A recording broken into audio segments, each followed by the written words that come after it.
Muna ho sila ng 51 billion, hindi pa nila alam kung paano po ito gagamitin. Saan ka naman nakakita? Only in the Philippines. Ha? Implement now, plan later. Po sa issue ito ng PhilHealth Plus. Parang produkto lang. So ngayon, Diet PhilHealth tayo.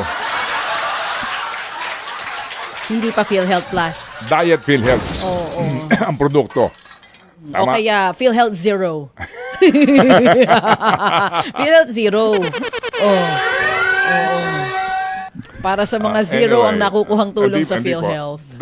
Di ba it makes sense really that before you appropriate a very huge amount of people's money, di ba dapat meron ka na munang siguradong panuntunan at pupuntahan?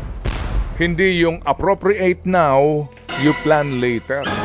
Obviously, mga kapatid, with all due respect, di ba may mali? Hindi man po nila tanggapin, pero hindi ba hindi ho ba't para bang hindi patas, di po ba? Para bagang andaling kumita ng pera. Well, kayo siguro, sila. Andaling kumita ng pera kasi nga, hinahatid lang sa kanila. Hindi ba? At kung ihatid sa kanila, bulto-bulto. Pero tayo, ikaw na gumigising ng maaga. Ikaw ngayon na taxi driver, na wala ka pang boundary. Ikaw na TNVS driver. Hindi ba? Ikaw na nagtitipid. Dahil may babayaran kang hulugan o bill, diba ang hirap kumita ng pera? Pero kung mag-allocate kayo ng pondo, ganun-ganun na lang, na para bagang hindi na pinag-iisipan. Kasi nga, hindi nyo pera eh. Hindi po ba? Yan ang Madaling masakit na katotohanan. madaling waldasin pag hindi mo pera. So speaking of pera, May pera ba tayo? May pera ba ang gobyerno? ito hawak ko dito ngayon ang appropriations sa DPWH budget. Bagamat panahon na po para sa ating The Daily Bread at ang ating pong happy hour. Ito bukas ko babalikan ito. Dito mga kapatid, may halimbawa ako ng appropriations per district na sinasabi ko. Wala daw pong pork barrel, wala ng flood control, wala ng pagkikakitaan dyan. Sino may sabi? Wow! Ang tanong ko dito, sabi nga, di ba, sabi po ng, sino ba nakapanayam natin, yung insertions na ito, sino-sino may gawa nito? At ano-ano ang insertions? Halimbawa sa party list. Kasi dito po may district, yung mga party list. Walang impormasyon kung saan-saan sila nag-insert at kung magkano mga proyekto. So kailan po magiging transparent yon? Ito bang si Swansing magsasabi kung sino-sino mga party list ang nagpasaksak sa kanya ng pondo sa kung saan-saang lugar at ano yung proyekto? Kasi dito po, may hawak ako dito. Halimbawa, kanino bang district ito? Kasi po, merong BIP, yung Basic Infrastructure Program. Meron din SIPAG. Meron din po SIPAG. Iba-iba ito. Napuri ng mga proyekto. Meron pa sa mga regions. Medyo, maguguluhan ka pag pinuntahan mo yung GAA. Ano mga halaga nito? Eto, pare-pareho din po ito. Construction of Municipal Gym, 20 milyones. Tama? Round figure din po ito. Construction ng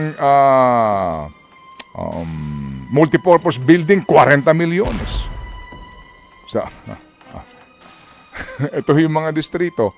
Paano mo naman nakwenta itong 40 milyones na ito? Ano ang formula dito? Hindi po ba? Paano mo nakwenta itong 50 milyones na proyekto? Tapos sasabihin nyo na cleanest? Squeaky clean! Yan muna ho maganda rin vis-a-vis that particular provision sa GAA. Ano ba itsura ng GL? Halimbawa, may isa akong hawak na GL dito. Ito po yung detalye ng DOH guarantee letter. Pangalan, contact number, GL code, and then assistance, hospital bill, laboratory, medicines, procedures. Amount, ito po yung halaga.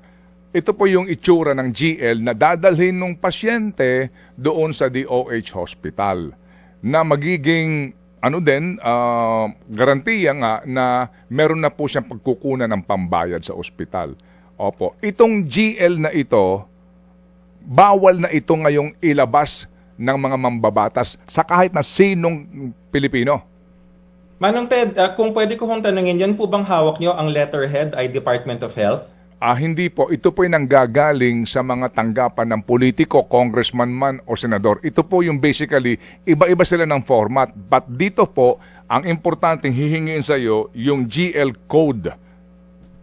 Yung pong ating existing, yung kasalukuyang umiiral na patakaran, yung DOH Administrative Order 2025-0011. Sa katunayan, wala pong role ang guarantee letter ng politiko. Ito siguro yung isang kalituhan, no? Pag binuksan niyo po yung AO na yun at lilinawin namin sa panibagong lalabas na AO or IRR na sinasabi, yung importante dyan, yung katagang DOH issued. Opo, meron pong guarantee letter ang DOH. Dahil sa prinsipyo po ng garantiya, kung ang isang ahensya ang may hawak ng budget at siya nagpapatupad, pwede siyang mag-issue ng guarantee letter. Pero tulad nga ng sabi ng ating kalihim, Secretary Erbosa, kung ibang tao or ibang entity at hindi DOH yung nag-issue ng guarantee letter, hindi po tama yun. Opo, pero bakit tinatangkilik ng ospital? Kasi ito po ang katotohanan. May isang pasyente na nakapila sa heart center at ang pinaghahanda ka ng 800,000 pesos para sa open heart surgery. Ang pasyenteng ito maninikluhod sa kung kani-kanino para makakuha ng ganito pong uri ng komunikasyon. Dadalhin niya ngayon ito sa heart center para patunay na nakalikom na ako ng halagang ito, yung iba akin na lang ang gastusin. So ito po Sa katunayan, Opo, sa katunayan, Manong Ted, hindi nga nila kailangan pumunta dun sa iba-iba pong mga politiko dahil yung mismong social worker ng Heart Center, registered social worker, ay may access po sa MAIFIP ng DOH. Heart Center being a DOH hospital, nakikita po nila yung budget. Ang kailangan lang pong isubmit dun po sa lumang guidelines is isang ID, of course, para sa identity, tsaka yung bill. Tapos yung social worker on-site ay gagawa lang po kasalukuyan ng tinatawag na case report. Meaning, ito po yung interview, titignan kung anong estado sa buhay at iba pa. Opo. Pero yun nga po sir, ang sinasabi po ninyo, pero sa kabilang banda po, ang nangyayari nga, itong aking ikinikwento, hango mismo sa actual na mga pangyayari. So kung atin pong sasabihin ngayon, Doktor, na sige, wala na itong GL ng mga politikong ito, hindi dapat ino-honor yan, mali yan, hindi tama ang prosesong yan. So kung dito po sa amin po mga GL na nakalap, may kanya-kanyang halaga. Meron pong nagbigay na 15,000, meron pong 80,000, depende po doon sa gustong ibigay ng tanggapan ng mambabatas.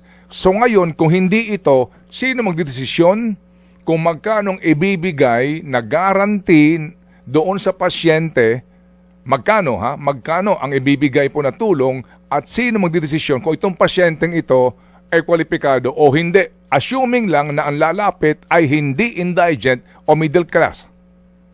Magandang mga tanong yan, Manong Ted. Dalawa yung tanong. Unahin ko sa ikalawa, sino ang magpapasya kung eligible or hindi? Yan po yung ating registered social worker. Ang registered social worker o tinatawag rin na medical social worker ay isang professional. Meron pong lisensya yan mula sa PRC. Trained sila, edukado at may board exam kung paano tumingin at kumilatis ng tao kung talagang siya ay mahirap at karapat-dapat o nagpapanggap lamang at hindi naman. Kaya sila yung merong professional responsibility to do that. Marami ho sila, Manong Ted. Ito yung mahalaga. Walang political affiliation yan, professional po yan, at hindi rin sila tumatakbo for any elected position.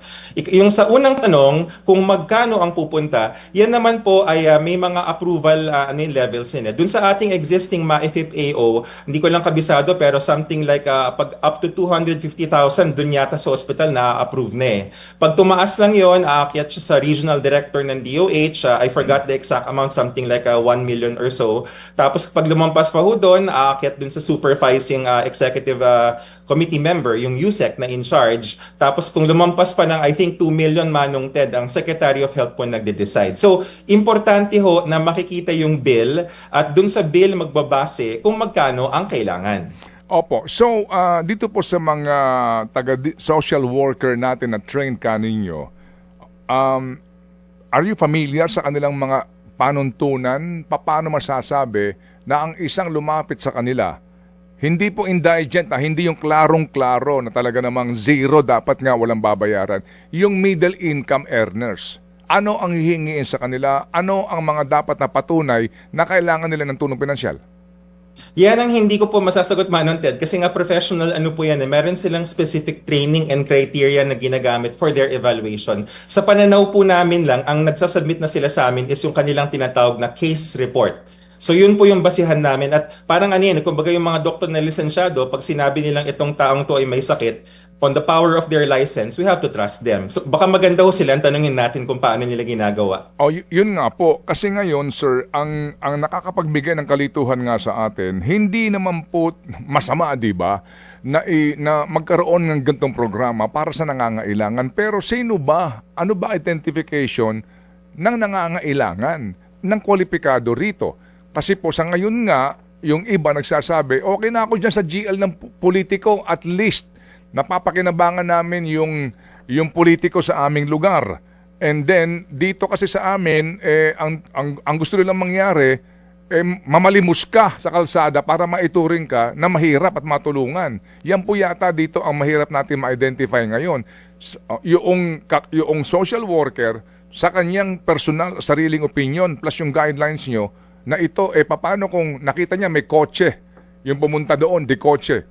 Di ba, ang ibang magtangkilik doon, hindi, can afford naman to, may kotse. Pero yung kotse ito, hulugan pa ito, hindi nga nababayaran. Mga ganun pong bagay. Manong Ted, yan po yung opinion, but hindi lang basta-basta opinion, professional opinion ng social worker. Ang hindi ko kasi namin na masagot ay kung pupunta dun sa mga opisina ng politiko, hindi rin ho talaga namin alam kung sino nagde-determine. Baka yung iba sa kanila may mga social worker, pero baka yung iba wala po. Pero sa loob po ng ospital, uniform po yung requirement na isang lisensyadong social worker. At hindi ko ho talaga masagot, Manong Ted, kung paano nila ginagawa kasi kasama sa kanilang professional practice po yun. Opo. Sige po. So sa ngayon po, sir, dito po sa inyong bubuuin pa lang na ma-AFIF guidelines na ito, sino po ang bubuo nito at ano ho ang partisipasyon dito ng mga civil organizations na may issue po sa ma-AFIF kung sakasakali man? Magandang tanong, Manong Ted. Sa katunayan, kaya rin ako nagpa-video ngayon, hawak ko yung draft eh. So, this is already a start of a public consultation. Siyempre, hindi natin i-line by line, no? Kasi limited time tayo. Pero ang balak rin po ng Secretary Erbosa, pag nalinis na yung first draft, ito po ay i-disseminate namin. Gusto po namin na malinaw at sobrang transparent na para bang hindi na tayo magtatanungan later on at kasama ang civil society. At hindi lang ang civil society, important yung mga patients organizations kasi sila naman yung mga pumipila po eh. So para malinaw kung ano yung mga suggestion nila, ano yung mga kanilang pananaw, particularly dun sa Section 19, yung ating inuulit-ulit na political prohibition or sa salita ng ating mga Senate leaders na ginagamit na rin ng Malacanang yung anti-EPAL provision. Opo. So again, dito po sa inyong bubuuin na guidelines na ito, sino ho na naman sa inyong palagay po, again, ang magdedesisyon, pauubaya po ninyo sa social workers sa ospital ang desisyon kung magkano tatanggapin, kung sakasakaling kwalipikado at sino ang qualified o hindi? Ang registered social worker ang titingin sa eligibility, hawak rin humampo niya yung kanyang bill, ng ating pasyente. Doon po natin makikita kung magkano ang kailangan. Doon sa naririnig-rinig nga po namin, baka yung hawak niyong GL na hindi naman galing sa DOH, parang hindi ho ba tayo magtataka, baka yung mga amounts parang uniform, round numbers, no? 10,000, 50,000, 100,000, hindi naman ganyan yung nakasulat sa bill eh. So importante at kaya ito iniugnay ni Secretary Erbosa dun sa zero balance billing. Kung ang pakay natin ay zero balance billing, hindi dapat round numbers. Kung ano yung nakikita sa bill na kailangan mapunuan, yun dapat yung binibigay dun sa ating medical assistance. Sir, yan pong zero balance billing na yan, again, doktor, ay para po lamang doon sa sinasabi po ninyo na mga nasa ward patients. Practically, yan po yun. Di ho ba? Mismo si Secretary Ted Erbosa nagsasabi ho sa hearing ng Senado na kapag kumuha ka na ng private room, hindi ka nakasama dyan. Di po ba? Ang dami po nitong mga gantong kaso. Halimbawa, ito, specific po ito. By the way, yung binabanggit nyo na round number, may hawak ako dito, Malasakit Program Office, DOH. Round number po ito.